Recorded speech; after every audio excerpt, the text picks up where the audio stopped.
ආයුබෝවන්. ඉතින් සාදරයෙන් පිළිගන්නවා ඔයාලව හංගුක් ලංකා කිචන් එකට. අද දවසේ ඔයාලට හදන්න යන්නේ කිම්චි කුකුම්පප් එකක්. ඒ කියන්නේ කොරියන් ෆ්‍රයිඩ් රයිස් එකක් හදලා පෙන්නන්න තමයි හදන්නේ. ඉතින් ඒකට අවශ්‍ය කරන බඩු ටික මම ඔයාලට පෙන්නන්නම්. අලුත් කිම්චි තමයි මම තෝරගත්තේ. ඒක හදන්න. ඉතින් මේ කොරියාවේ කුප්පප් කඩවල මේ කිම්චි එක තියෙනවා කන්න. ඉතින් මේක අලුත් කිම්චි එක තමයි මම තෝරගත්තේ. ඉතින් පරණ කිම්චි අපේ කෑමට ගැලපෙන්නේ නැහැ. ඒ කියන්නේ අපිට හරියන්නේ නැහැ. අපේ වගාලා කැමති මේ අලුත් කිම්චි වලින් හදන ඒවාට. ඉතින් මම තෝරගත්තා හෙම් දාන්නත් පුළුවන් මේවට. හෙම් ඒ වගේම චිකන් බ්‍රෙස්ට් ඒ වගේ ඕන එකක් දාලා මේ කුකුම්පප් එක ඔයාලට හදා ගන්න පුළුවන්. හෙම් දාලා හදා ගන්න පුළුවන්. සොසේජස් මම තෝරගත්තේ මේ චිකන් සොසේජස් එක තමයි.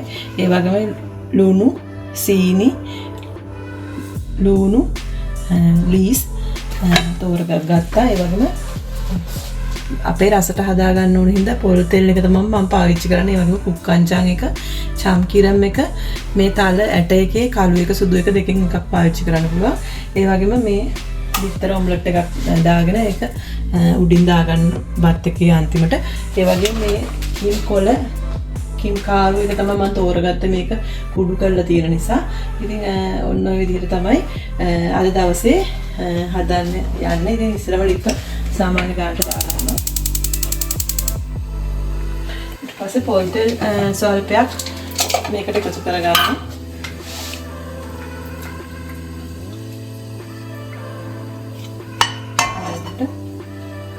සීතල කාලේ ආවත් එක්කම මිදිලා තියෙන තෙල් එක. ඊට පස්සේ මේ සෝසේජස් ටික එකතු කරගත්තා. චිකන් සෝසේජස් තමයි එකතු කරගත්තේ මම. හොඳින් කලවම් කරගන්නවා මේක ටිකක්. ෆ්‍රයි වෙනකම් මේ විදිහට. ඉතින් ඔයාලට මේක සුදු ලුණු චොප් කරපු ටිකකුත් දාගන්න පුළුවන්.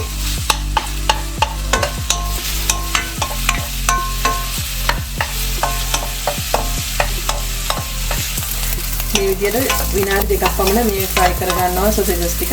ඉතින් දැන් හරි පට්ටට ඇවිල්ලා තියෙන. දැන් අපි මේ කිම්චි කුම්මුල් ටික අයින් කරලා මේ විදිහට දිලිහගෙන මේක දාගන්නවා මේ විදිහට. ඊට පස්සේ මේ කුම්මුල් ටික නැවත අපි එකතු කරනවා. මේ ටික හරියට ෆ්‍රයි වුණාම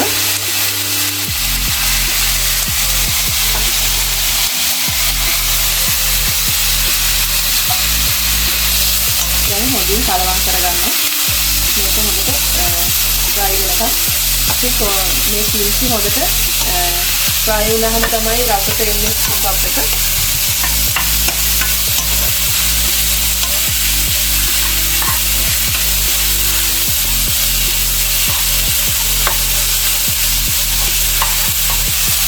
ඉතින් මම මේ හදාගන්නේ තුන්දෙනෙකුට විතර කන්න පුළුවන් ප්‍රමාණයක් තමයි.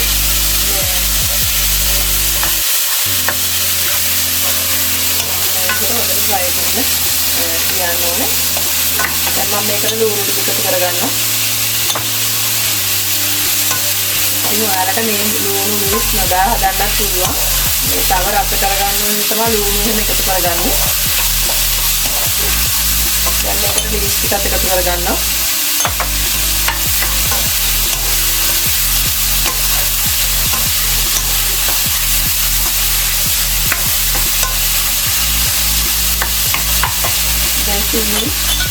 ලුණු එකතු කරගත්තා. මේ විදිහට එකක් සීනි එකතු කරගන්නවා. ඒක තමයි අර රස සල්කුමන් රහක් එන්නේ.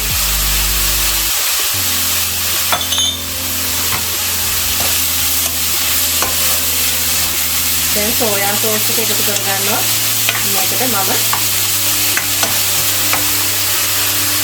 මේකට කුක්කංජාන් කියලා තමයි මේවට කියන්නේ මේ සෝයා සෝස්. මෙන්න ඒ වගේ ප්‍රමාණයක් එකතු කරගත්තා. දැන් හොඳින් කලවම් කරගන්නවා. ඒක තමයි අර සීන් දෙන්නේ.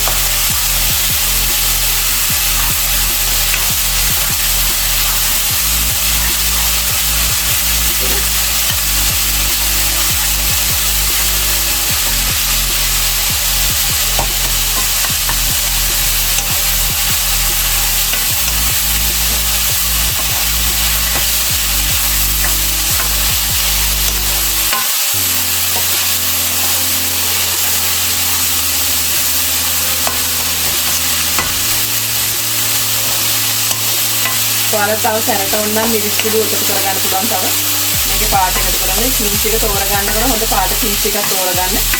නැත්නම් පාට ලස්සනට එන්නේ නැහැ රතු පාටට. කුකුම් පප් එකේ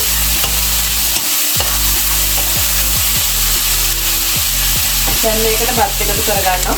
ඉතින් මම තෝරගත්තේ මේ ඔතොක්කේ මේ බත් දෙකක් එකතු කරගත්තා. ඉතින් මේක රසයි කොරියන් හාල් එකේ එකතු කරගන්න පුළුවන්.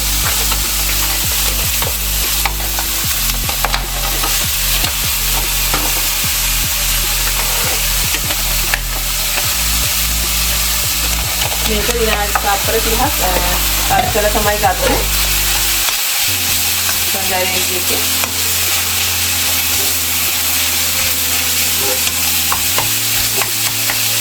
දැන් මේකට මම මේ යන්යම් කුංචි කුමුල් ටික එකතු කරගන්නවා.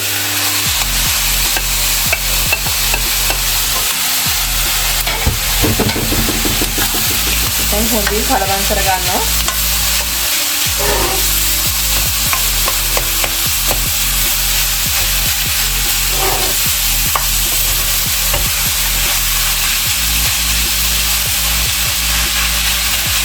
ඒ වගේම තල තෙල් එකතු කරගන්නවා මම මේ විදිහට. තල තෙල් දැම්මම හරිම රසක් තියෙන. ඉතින් ඔයගොල්ලෝ ෆ්‍රයිඩ් රයිස් එකට ඒ වගේ ඒවාට තල තෙල් එකතු කරගන්නවා ලංකාවේ. හරි සුවඳයි. තල තෙල් දැම්මම හරිම ගුණයි. තල තෙල් ආහාරයට එකතු කරගන්න එක. ඉතින් අපේ බබාලා ඒ තල තෙල් රහට හොඳට පුරුදු වෙලා තියෙන්නේ. ඉතින් හරිම රසයි. බත් එකට කලවම් කරලා මේ ගත්තහම තල තෙල් සිම්පල් එකෙන් දාලා මේකට ඉතින් බලන්න කොච්චර රස තෙමනද කියලා. හරිම ලේසියෙන් ඔයාලගේ උදේ ආහාර වේලට උනත් එකතු කරගන්න පුළුවන්. ඒ වගේම විඩා බර වෙලා ඉන්නකොට මේ කුකුම් පප් එක ගියාම කෑවහම මේ ඒ විඩාව නැති වෙනවා කියලා මම දැකලා තියෙන වීඩියෝ වල.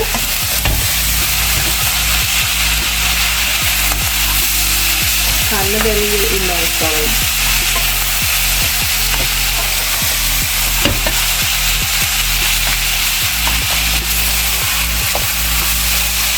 මේ වගේ රසට ඇවිල්ලා තියෙනවා කුකුම් පප් එක. ඉතින් ලුණු බලන්න අවශ්‍ය නැහැ මේ කිම්චි එකේ. හොඳින් ලුණු තියෙනවා.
ඔයාලට තල ඇටවල කළු එක තෝරගන්නත් පුළුවන්, සුදු එක තෝරගන්නත් පුළුවන්. ඉතින් ඔන්න ඔය විදිහ තමයි කිම්චි කුකුම් පප් එක.